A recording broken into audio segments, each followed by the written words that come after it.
James. Yes. And Dwight. Right? And do you have another brother? Yeah. Dead, his yeah, name? Joe. What's his name? Joe, Joe. Is he deceased? yes, he's deceased. When? October, 2 years, be 2 years. And was he in the Korean War too? Yes. Did you see him when he was there? No, he came after us. After you guys? He was in the reserve, had to go to boot camp, Uh-huh. and he came over much later after we had already come home.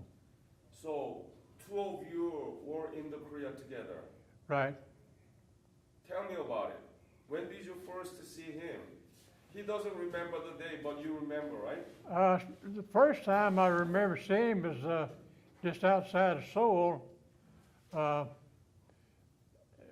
He was going on a dump truck, going back to get ammunition, and we were moving something across the river. I don't remember, across the Han River.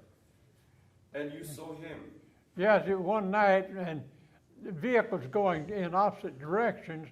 We'd asked, what unit are you guys from? And they told us artillery. I said, what artillery? 11th Marines. And I said, well, I got a brother. And they said, who's he with? I said, he's Mike Battery. Uh-huh. And they said, oh, he's back behind us. So vehicles moved on up. Well, we'd keep talking to each other, no lights, blackout.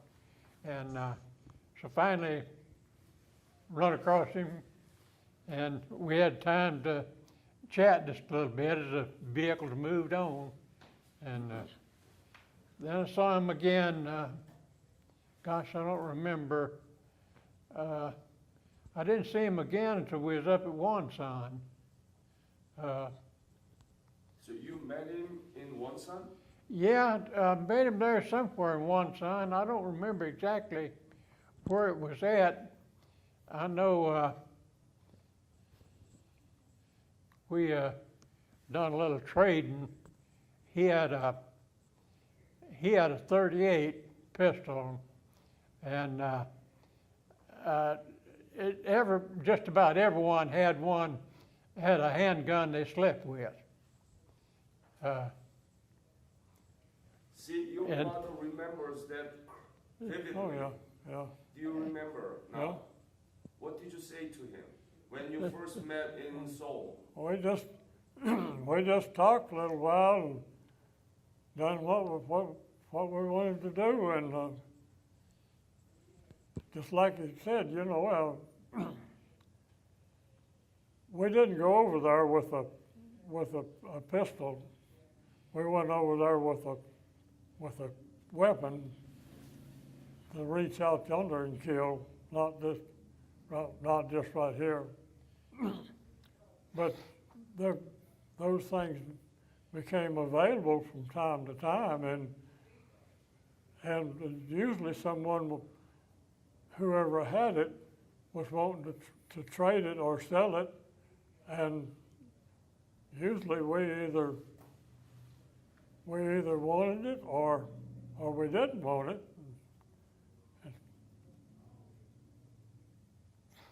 Was he a good brother to you when you were growing up? Do what? Was he good brother to you, James? Oh, yeah. He didn't hit you?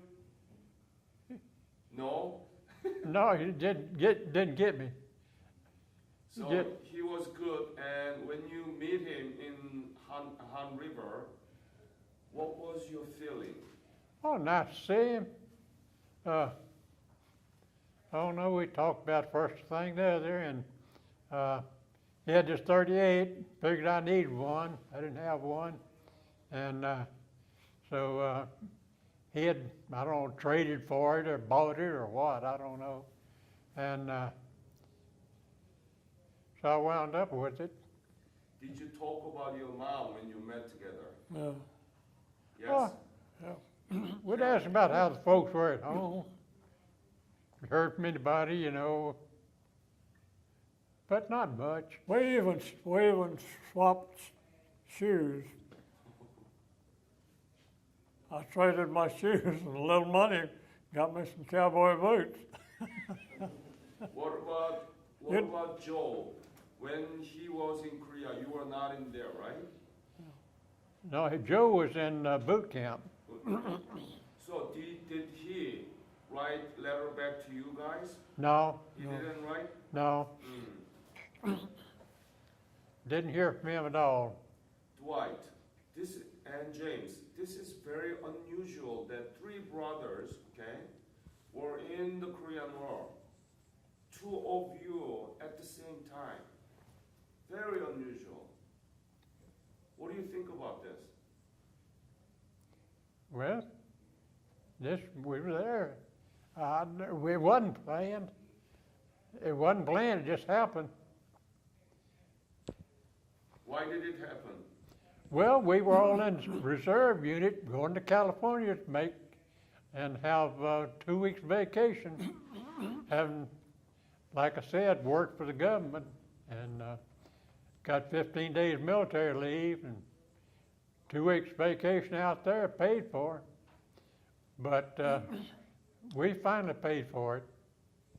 Let me ask you a question. Yes. If you were living in a good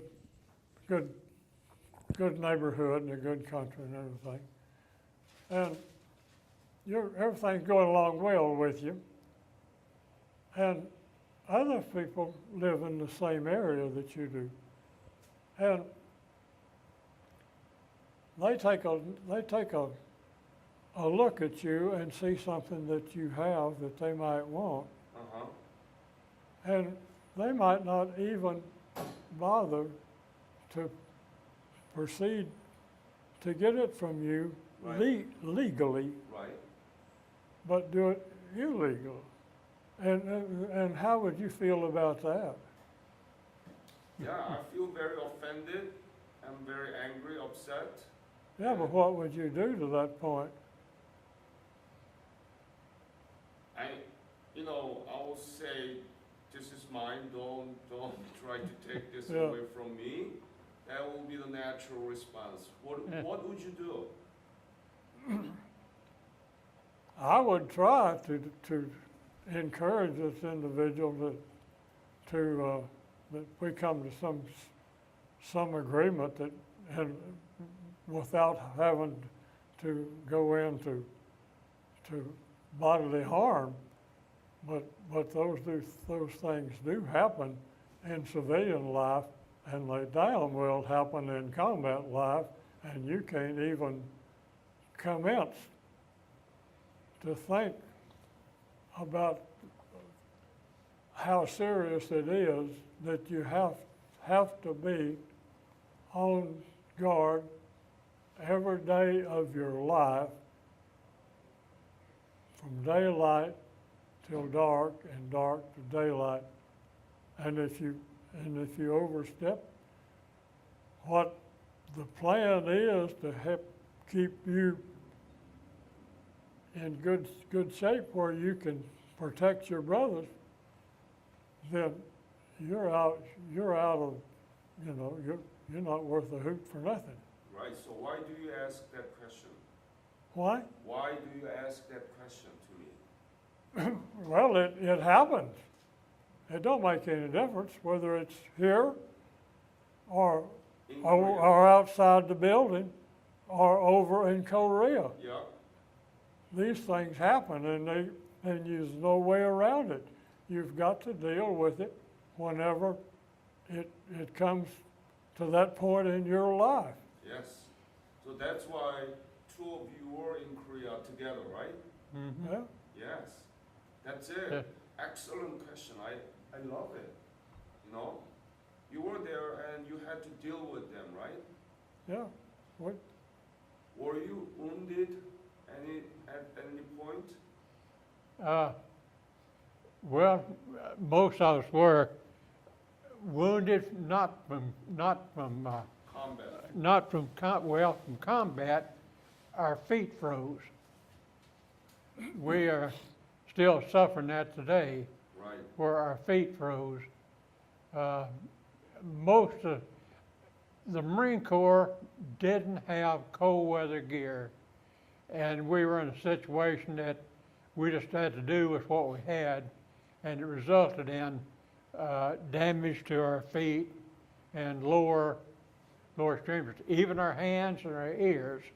In fact, Venus, just 2 weeks ago, I went to the VA having cancers burn off my ears. They call it cold weather injury. Oh, yeah. And- It was really cold, wasn't it? Yes, it was.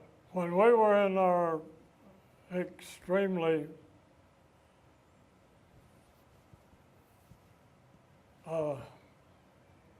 serious position up in North Korea,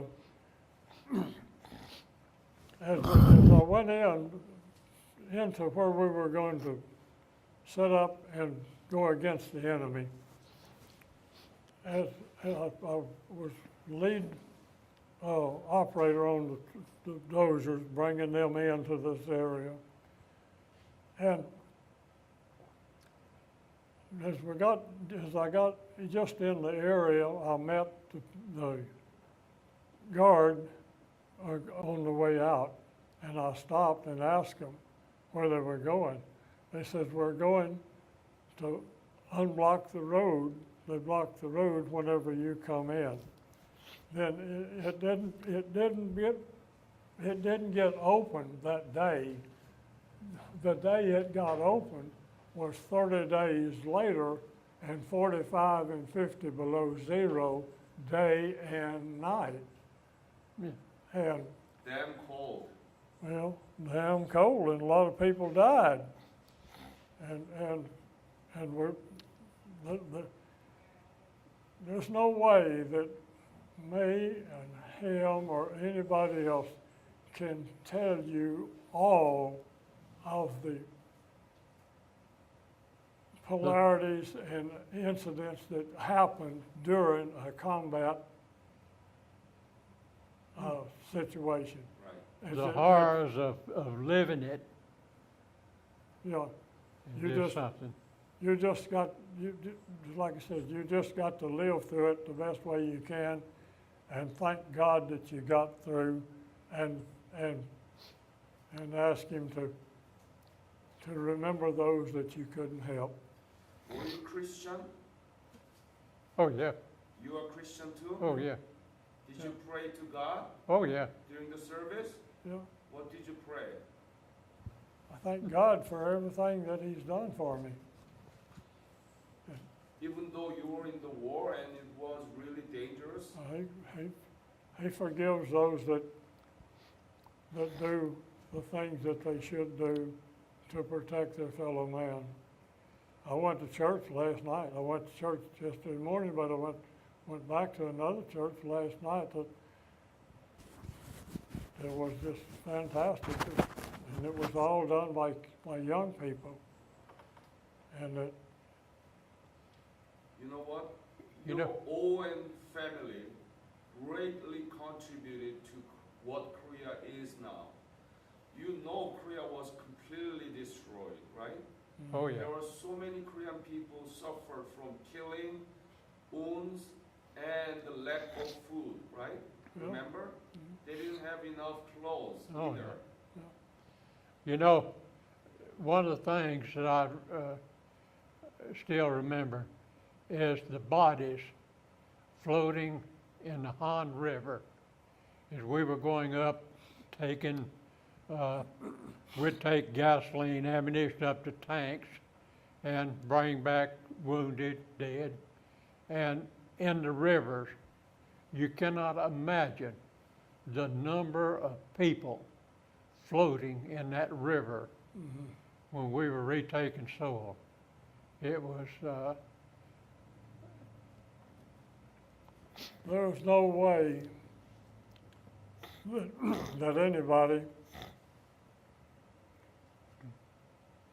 can tell you everything that happens in a combat situation. You have to be able to contend with and deal with the situation as it surrounds you. And just thank God that you have enough know-how and the power to do the things that would be pleasing to you because of what someone else brought against you. You know, one of the things that our unit, before each landing, we would have a service on the fantail for those that wanted to attend. Usually, I would say half of the people would attend. And that is not a requirement. That is something that is done by the unit itself. And South Korea is a little bit bigger than Indiana state. It's a very small country, you know, right? yeah, And it was completely destroyed. very. Now we are 13th largest economy in the world. You know, Samsung, Hyundai, all this, right? And we are very strong democracy. Your family, Owen family from West Texas, really has something to do with what Korea is now. How do you feel about that? Oh, I think it's great. In fact, Vince, on my desk, I've got a clock, Daewoo Industries. On the trip I was back there, one of the people from presented each of us one of those. It still works today. That's been 20-some years ago. It's rather unique. It's a drag line crane built, encased in glass, and a clock in there. It's rather unique, real nice. What would your mom say to you if she is right here watching this interview? What would your mom would say? James. She probably wouldn't have a whole lot to say. Things like that, it brings a hardship on them. And even though we went and done what we did, they still had a lot of anguish in them for they didn't specifically know what was happening to us during that period of time and how they would to just say it like it is, like how are you going to get back? Are you going to be able to come back or not? That's not what they were saying, but it's deeply centered therein. Yeah. So much anguish, right? Yeah. She had 2 sons in the Korean War at the same time, and then after that, another one. Wow. I really wish that I can talk to your mom now. What about you? What do you think that your mom will say to you? I don't know. It's hard to visualize what somebody else would think or say. I know she was concerned always, but life goes on. This is my great honor and privilege to have a chance to talk to you together James, and Dwight, Mhm. and Joe, even though he's not here, but three brothers from one family, Owen, and made what Korea is now. So Korean people never forget. We want to thank you. By the way, was James in Jangjin Reservoir? He was, He was? yeah, He was in Jangjin Reservoir. yeah. James was, I wasn't. Right, so did he fight there? No, we went there, the war was over as a result of the detonation of the bombers from upstairs. And as a matter of fact, I was on furlough home whenever they detonated sent the planes over Japan. They detonated and done the destruction. And I was home on furlough, and was about, when I went back to duty, that was where I was going, was to Japan for combat along with what had already happened. And when they detonated the